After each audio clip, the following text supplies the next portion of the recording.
What is going on, guys? It is Wrestlelamia here, back with another video. The wrestling world is still reeling after the massive cuts of the WWE's Black Wednesday, and yet there's also a shock at some of the wrestlers who weren't cut. Okay, now before we go into this video, we're not wishing any of these wrestlers were cut. These are jobs at the end of the day, and they're jobs to support these wrestlers' families. Considering most of these wrestlers haven't even been used on television, we're surprised that they didn't come within the cuts. But at the same time, let's look at the positivity in that WWE may actually have plans for these superstars later on in the year, hence why they weren't cut. Perhaps even WWE thought they wouldn't want their competition to get their hands on these talented superstars. Whatever the case, let's look at these 10 wrestlers or teams who surprisingly survived Black Wednesday. Number 1. Apollo Crews. Apollo Crews is a multi-sport athlete, having played football, soccer, American football, track and field, and wrestling during his time in military high school. Crews has only been wrestling on the main roster since 2016, but has yet to win a championship in the WWE. Nonetheless, he is the type of wrestler who can work entertaining matches that combine power, amateur wrestling, and a bit of high-flying skills. Pretty much the attributes of an awesome wrestler. Despite some moments when he looked like he might break out, such as the time in Titus Worldwide, Crews remains to be more than a talented mid-card act. His recent move to Raw suggests Paul Heyman is interested in building him up on the Red brand, and since the WWE has the option of releasing its wrestlers at just about any time, the promotion has nothing to lose by giving this 32-year-old performer another chance. Perhaps even put him in a feud with Andrade and let him go for the United States Championship. Number 2. Mickie James. Mickie James' in-ring career may be winding down, but right now her decision is on hold since she suffered an ACL tear in June 2019. Since then, she's worked as a commentator on Main Event, but there's also been talk of James working as a backstage producer. While the exact status of her injury status is unknown, the WWE can't fire a wrestler who is injured. Well, maybe they can, as they didn't give a damn about EC3, who is currently injured with a concussion, but then who knows? He may have been cleared to wrestle many weeks ago. WWE may not have just used him. Although Mickie has discussed what she plans to do after retiring from wrestling, she hasn't set a date for retiring, and at the age of 40, she still has time left to showcase her skills, even if it's only as a reoccurring wrestler. Like any veteran performer, James may be seen as a resource in the locker room for younger wrestlers, offering advice on the ins and outs of the squared circle. While James's music career hasn't seen her become a superstar, a big break could change that, and the WWE would love to get the publicity of one of its stars being a major recording artist. Again, in the event this happens. Number 3. Shelton Benjamin. A highly skilled amateur wrestler, Shelton Benjamin has worked in the WWE since his debut in 2002 as a member of the world's greatest tag team alongside Charlie Haas, and for some time with Kurt Angle. While Benjamin has worked outside the WWE, he's a familiar face for the WWE Universe and can always be counted on to put on a solid match, particularly at house shows where wrestlers often work longer matches than during television shows such as Raw. Benjamin is also a resource for younger wrestlers who can rely on his many years in the ring, including that of an amateur wrestler. At age 44, Benjamin's career is winding down, and his friendship with Brock Lesnar may have something to do with him staying in the WWE until what could be a retirement in the near future. Number 4. Sameer and Sunil Singh, the Bollywood brothers. Real-life brothers Govinda and Harvinder Sira have been working as Sameer and Sunil Singh, aka the Singh brothers, on the main roster since their 2017 debut as Jinder Mahal's managers. When Jinder became WWE champion, the Singh brothers often ran interference for the champion, aiding him in more than one successful WWE championship defense. The Singh brothers have been on their own following their move to 205 Live and Jinder Mahal's injury. While they've popped up for the ongoing 24/7 championship storyline, they haven't been on television so much.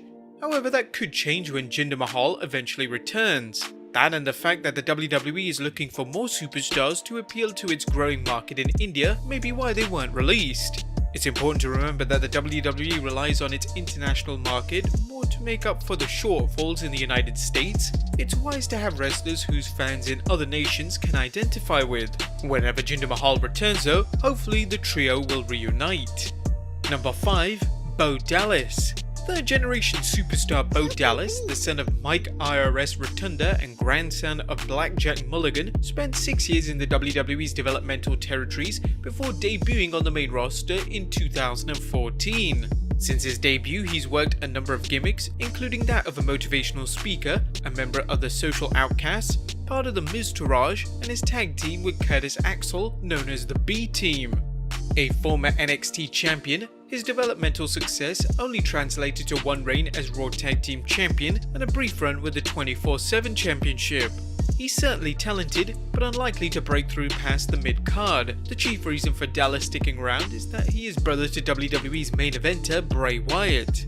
While we're certainly not suggesting Wyatt makes sure his brother has a job, it wouldn't be the first time something similar happened. If you watched our recent video The Last Days of Macho Man Randy Savage, you'll recall Savage made sure his wrestling brother Lanny Poffo always had a job wherever he worked. Poffo worked in the WWF with Savage and later in WCW, where he was under contract but rarely if ever wrestled. Number 6. Curtis Axel. A common theme in wrestlers who are released, as well as several of the wrestlers on this list, is that of talented performers who typically served a strong role in the mid-card, occasionally being elevated a bit higher but never staying there for long. In Curtis Axel's case, this third-generation superstar, the son of Mr. Perfect Curt Hennig and grandson of Larry the Axe Hennig, has enjoyed some success as member of the Nexus, the Mrs. Miztourage group, and the B-Team alongside Bo Dallas. Axel is a utility wrestler who, like Bo Dallas, is a good hand to have in the WWE, and barring additional financial woes for the promotion, should have a spot in the WWE for a long time. Like Bo Dallas, you can't rule out Axel's status as a third-generation wrestler, something the WWE likes to point out during matches and in publicity. As odd as it may seem, little details like this can often make the difference between staying on and joining others in being future endeavoured. Number 7. Paige. Former wrestler Paige has been out of the ring for some time since her injury-related retirement. While the Anti-Diva spent time as SmackDown's general manager and later as a manager for the Kabuki Warriors, she's been off WWE television for some time.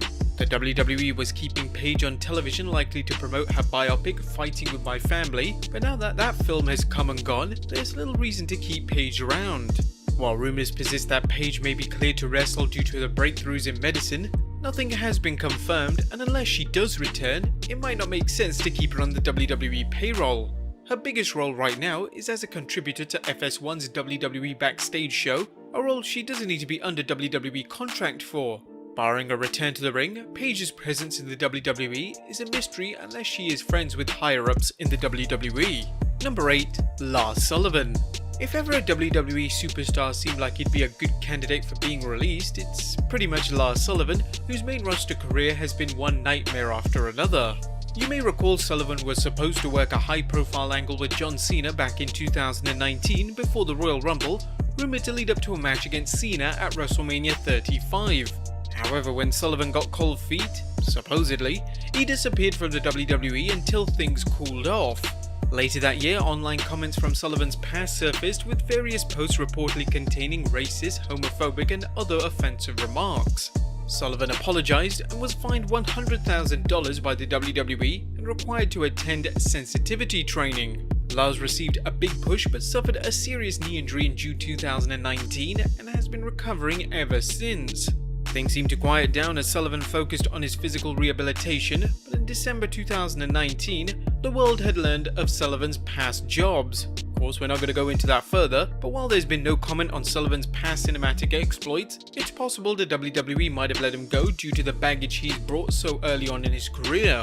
Nevertheless, it's believed the WWE cannot release Sullivan as long as he is injured. You may recall, Ryback bragged about making the WWE pay him while he was injured, even though he made it clear he was leaving the company once his contract expired. Number 9. The IKonics. Peyton Royce and Billie Kay may have held the WWE Women's Tag Team Championship, but they've fallen off the WWE radar as of late, with rumours flying around that they might be repackaged and or sent to NXT.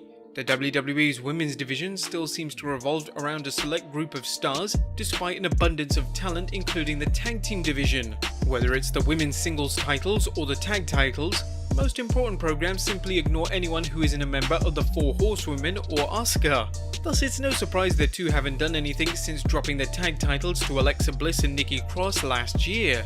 For some reason, the WWE didn't release many women. Could it be the WWE didn't want to hurt its self-proclaimed women's revolution? And number 10, Titus ONeil.